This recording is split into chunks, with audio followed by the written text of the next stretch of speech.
សុភាពនារីដែលខ្ញុំប្រទះអូនស្អាតខ្លាំងណាស់ប្រៀបបាននឹងទេពធីតារបៀបសំរុំមានម៉ែមានរក្សាឃើញភ្លៀមចាប់ចិត្តស្នេហាបុប្ផាក្រពុំលើតបងអ្នកចម្រៀងផ្ញើសៀងតន្ត្រីធ្លាប់ឆ្ញាចិត្តស្រី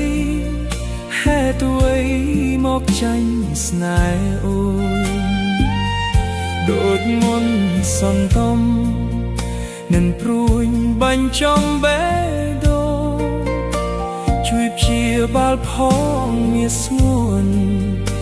ឬអូនចង់ឲ្យបងស្លាប់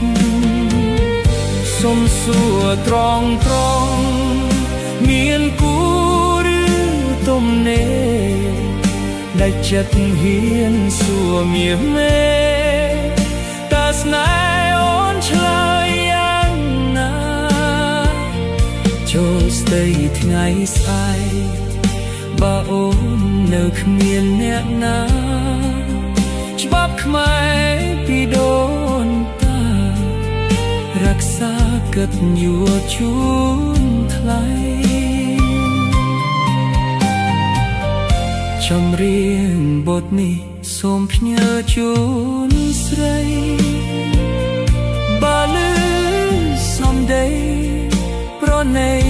មកមើលខនសើវេលាថ្ងៃនេះសាភាពឲ្យបានអស់ចិត្តបើសិនអូននាងអាណិតជីវិតបងពិតមានន័យ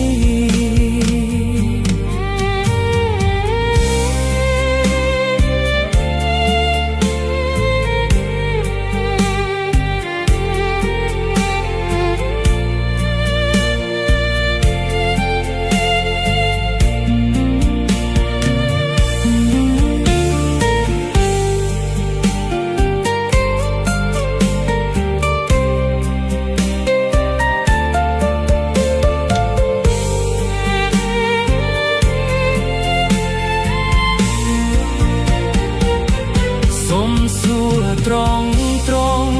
មានគូឬទំនេរតែចិត្តហ៊ានសួរមាសមេតើស្នេហ៍អូនឆ្លើយយ៉ាងណាចូលស្ដីថ្ងៃស្អែកបើអូននៅគ្មានអ្នកណាច្បាប់ខ្មែរពីដូនតារក្សាកតីសូមថ្លៃ